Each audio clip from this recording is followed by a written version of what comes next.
नमस्कार मित्रों, स्वास्थ्य सूत्र में आपका स्वागत है। कोलेस्ट्रॉल कोलेस्ट्रॉल कोलेस्ट्रॉल पिछले 30-35 सालों में कोलेस्ट्रॉल का भूत खड़ा कर दिया गया है। कोलेस्ट्रॉल को बुरे और अच्छे कोलेस्ट्रॉल में विभाजित करके एक आतंक सा बना दिया गया है। आज कोलेस्ट्रॉल को लेकर हर आदमी परेशान है। एक 40-45 साल का आदमी जब किसी डॉक्टर से अपनी कोई शारीरिक समस्या लेके जाता है तो डॉक्टर सबसे पहले अन्य शारीरिक परीक्षण करने के अलावा उसके खून की जांच कराने के साथ साथ उसके खून में कोलेस्ट्रॉल की मात्रा ज्ञात करने की सलाह भी देता है।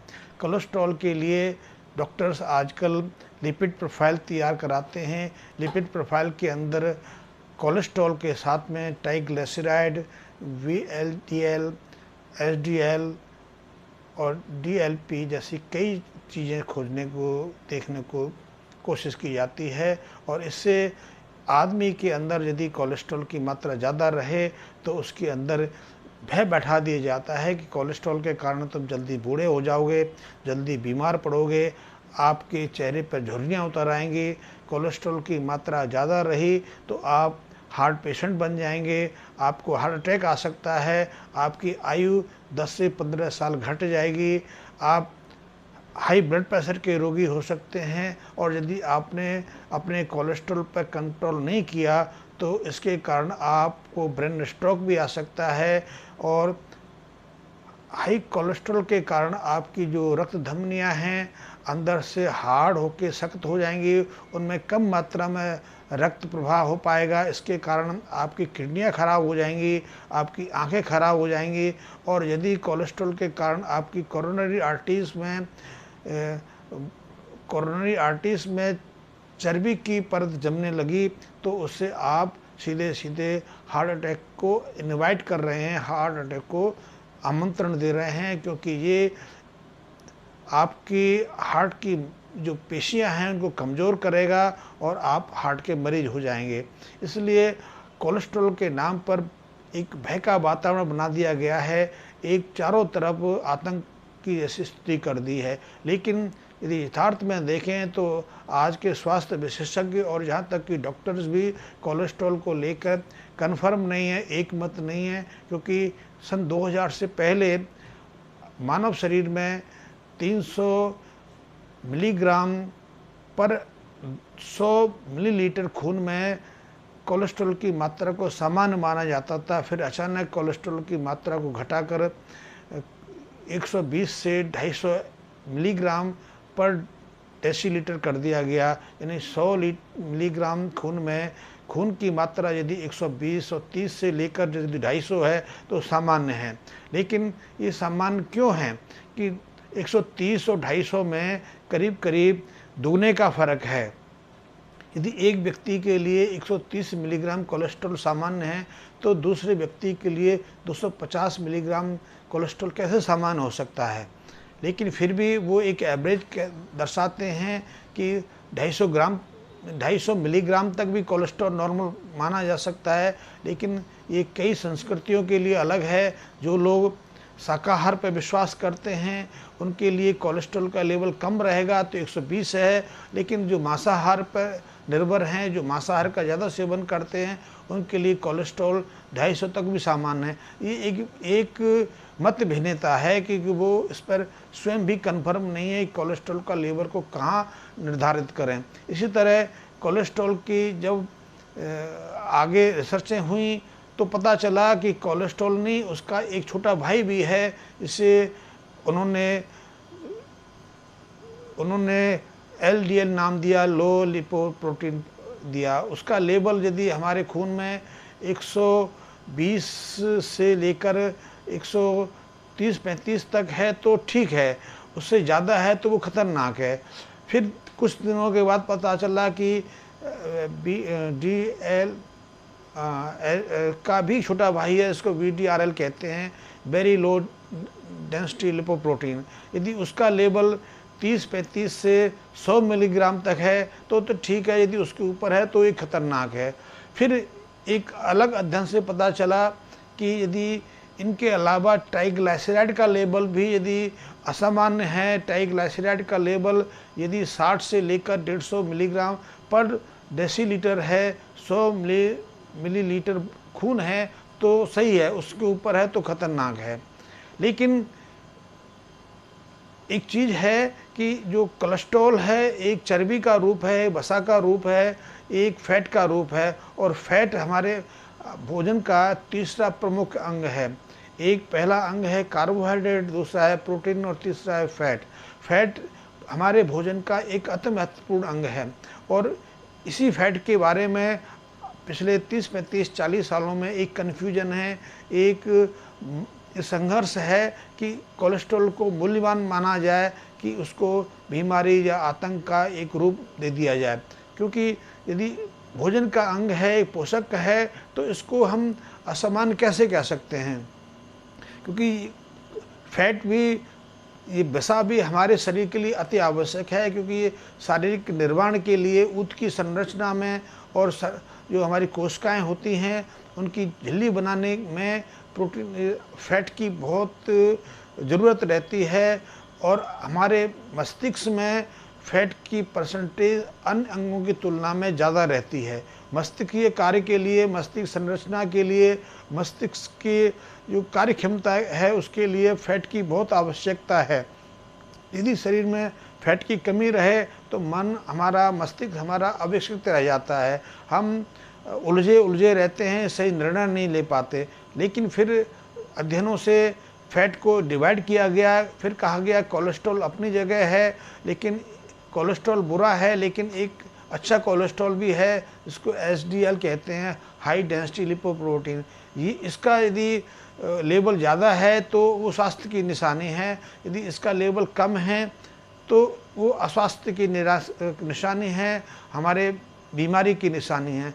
HDL के लिए 30 मिलीग्राम से 60 मिलीग्राम का लेवल निर्धारित किया गया है।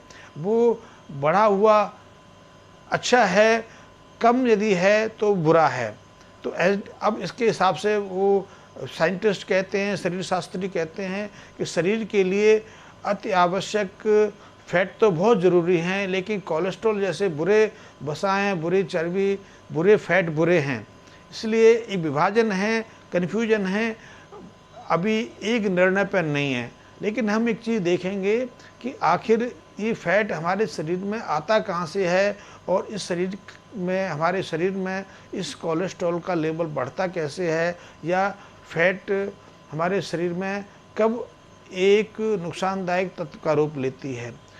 हमारे शरीर में कोलेस्ट्रॉल दो चीज़ से जाती है, या तो भोजन से जाती है, या हमारा जो लीवर है स्वयं अपने शरीर के लिए आवश्यक मात्रा में फैट डेवलप करता है, कोलेस्ट्रॉल बनाता है। कोलेस्ट्रॉल की यदि शरीर में कमी रहे तो मस्तिष्क पूरी तरह कार्य नहीं कर पाता, हमारे शरीर के जो टिश्यू हैं, ऊतक की संरचना है, अपनी टूट फूट की मरम्मत नहीं कर पाती हैं, यहाँ तक कि हार्मोन्स का स्राव भी रुक जाता है। इसमें से एक टेस्टोस्टेरोन है, इसके लिए कोलेस्ट्रॉल की अति आवश्यकता पड़ती है, अन्यथा हम असमय कमज़ोर, निर्मल पड़ने रहते हैं, हमारी पौष्टिक क्षमता घटने लगती है, हम शारीरिक श्रम नहीं कर पाते। तो हमारा जो लीवर है प्रतिदिन 202 ग्राम से लेकर 8 ग्राम तक कोलेस्ट्रॉल निर्माण करता है, और भोजन के माध्यम से सिर्फ हमारे शरीर में 2 ग्राम से कम कोलेस्ट्रॉल पहुंचता है, और हमारे शरीर को कोलेस्ट्रॉल का लेवल 200 मिलीग्राम से कम चाहिए। जब कोलेस्ट्रॉल का लेवल 200 मिलीग्राम से ज़्यादा होता है तो इसे खतरनाक संकेत मान लिया जाता है। और यदि अभी पिछले 30-35 सालों से बढ़ने लगा है तो उसका कारण क्या है? क्योंकि भोजन में कोलेस्ट्रॉल सिर्फ दो स्रोत से आता है। एक है एनिमल फैट। एनिमल फैट यानी कि दूध हो गया, मीट हो गया, अंडे हो गए, फिश हो गई, इनसे हमारे शरीर में कोलेस्ट्रॉल पहुंचता है। एक अंडे में जो 150 ग्राम का अंडा है उसमें 200 मिलीग्राम के लगभग कोलेस्ट्रॉल रहता है। लाल मीट जिसे कहते हैं, इसमें बीफ आ जाता है, या इसको हम कैटल फीड मीट कहते हैं, या इसको पिग का मीट कहते हैं, या बकरे का चिकन कहते हैं। इनमें कोलेस्ट्रॉल की मात्रा ज़्यादा रहती है, इनके सेवन से हमारे शरीर में अनावश्यक कोलेस्ट्रॉल की मात्रा बढ़ जाती है। लेकिन एक चीज़ प्रश्न खड़ी होती है कि यदि आज के स्वास्थ्य विशेषज्ञ कहते हैं कि मानस मूलतः मांसाहारी है, मनुष्य मांसाहार से शाकाहार की तरफ आया है, पूर्व में वो मांसाहारी था। यदि वो मांसाहारी था तो उसके शरीर में कोलेस्ट्रॉल क्यों नहीं बढ़ता था, तब वो कितने हेल्थी क्यों रहते थे, तब उन्हें हृदय संबंधी बीमारियां क्यों नहीं होती थी, या उन्हें हाई ब्लड प्रेशर जैसी समस्याओं का सामना क्यों नहीं करना पड़ता था। क्योंकि ये तर्क शायद लॉजिकल नहीं है कि एनिमल फूड कोलेस्ट्रॉल का स्रोत है। कोलेस्ट्रॉल का मूलतः स्रोत है जो पिछले 40-50 सालों में हमारी जो औद्योगिक जगत है उसने हमारे खान पान को चेंज किया है, और उसके कारण हम कई तरह के वेजिटेबल ऑयल्स का ज़्यादा प्रयोग करने लगे हैं। ऐसे वेजिटेबल ऑयल्स जिसको हमने अपने जीवन में कभी प्रयोग नहीं किया, मानव सभ्यता ने इसे कभी अपने जीवन में अपनाया नहीं। पिछले 40 सालों में वो जो वेजिटेबल ऑयल्स हैं उनका प्रयोग अचानक हमारे जीवन में बढ़ गया है। जैसे कि अभी देखें तो हमारे जो ईटेबल ऑयल्स हैं, खाद्य जो तेल हैं, उनका प्रमुख स्रोत है पाम ऑयल है, या उसकी जगह राइस ब्रान ऑयल है, सोयाबीन है, या सनफ्लावर है, कैनोला है। ये सारी चीज़ें हमारे शरीर में सही तरह से हजम नहीं हो पाती, और हजम ना होने के कारण इनका रूपांतरण कोलेस्ट्रॉल में होता है। इसलिए कोलेस्ट्रॉल की हमारे शरीर में मात्रा बढ़ रही है। ऐसा कोलेस्ट्रॉल हमारे शरीर के धमनियों के अलावा, शरीर की रक्तवाहिनियों के अलावा हमारे लीवर में भी जम जाता है, और इसलिए लीवर में आजकल फैट डिपोजिशन की समस्याएं बढ़ रही हैं। तो ये बहुत सारे कारण हैं। लेकिन भारत में देखें तो 40 साल पहले तक हमारे लिए फैट का सबसे अच्छा स्रोत था कि हम देसी घी का सेवन करते थे, अपनी गाय भैंस का दूध का प्रयोग करते थे। गाय भैंस के दूध में एक फैट की मात्रा बहुत अच्छी होती है, और उसके कारण हमारे शरीर में ना तो कभी स्वास्थ्य का खतरा होता था, ना कभी कोलेस्ट्रॉल का खतरा होता था। लोग हेल्थी थे, स्वस्थ थे, और खूब श्रम करते थे, और पूरे जीवन स्वस्थ रहकर दीर्घ आयु का भोग करते थे। कि भारत में अभी तो लोगों की स्वास्थ्य जो सीमा है घट गई है, कि 40 से 50 के पहुँचते पहुँचते अधिकांश लोग कुछ ना किसी बीमारी से पीड़ित हो जाते हैं। लेकिन यदि हम 40-50 साल पहले की बात करें तो 80 साल तक लोग स्वस्थ ही रहते थे, जीवन में कभी किसी दवा का सेवन नहीं करते थे, कभी किसी डॉक्टर या वैद्य की उनको ज़रूरत नहीं पड़ती थी, जो घर के आसपास जड़ी बूटियाँ मिल जाती थीं उनके प्रयोग करते थे। लेकिन घी का प्रयोग खूब करते थे। अभी आपने घी के बारे में सुना नहीं होगा कि आज 1 चम्मच घी का प्रयोग कर ले तो डॉक्टर कहते हैं कि इसने तो हार्ट अटैक को आमंत्रित कर लिया। लेकिन 25-30 साल पहले तक लोग बात बात में आधा किलो तक घी पी जाते थे। घी को वो वैसे सीधा पी जाते थे या बूरा वगैरह मिला के पी जाते थे। हमारे यहाँ दूध में घी पीने की तो प्रचलन रहा है, लेकिन उन लोगों को कभी हार्ट की या किसी की समस्या का सामना नहीं करना पड़ता था, ना उनका कोलेस्ट्रॉल लेवल बढ़ता था। ये कोलेस्ट्रॉल लेवल बढ़ना पिछले 30 सालों में 40 सालों में शुरू हुआ है। क्यों हुआ है, इस पर एक नई अनुसंधान की ज़रूरत है, नई रिसर्च की ज़रूरत है, नए प्रयोगों की ज़रूरत है।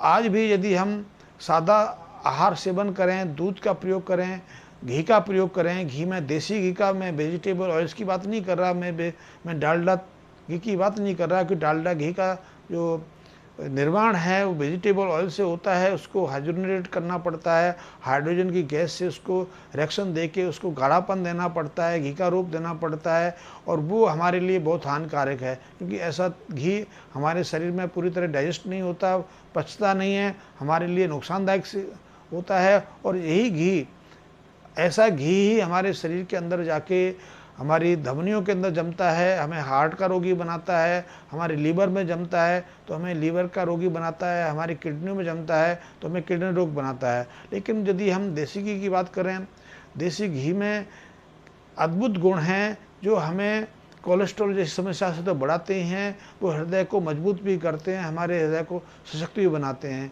वैसे कुछ अध्ययनों से पता चला है कि हमारे देसी घी में, गाय के देसी घी में ओमेगा 3 और ओमेगा 6 नामक एक एसेंशियल फैटी एसिड काफ़ी मात्रा में रहते हैं। ये हमारे लिए अति उपयोगी हैं। ये कोलेस्ट्रॉल की मात्रा घटाते हैं।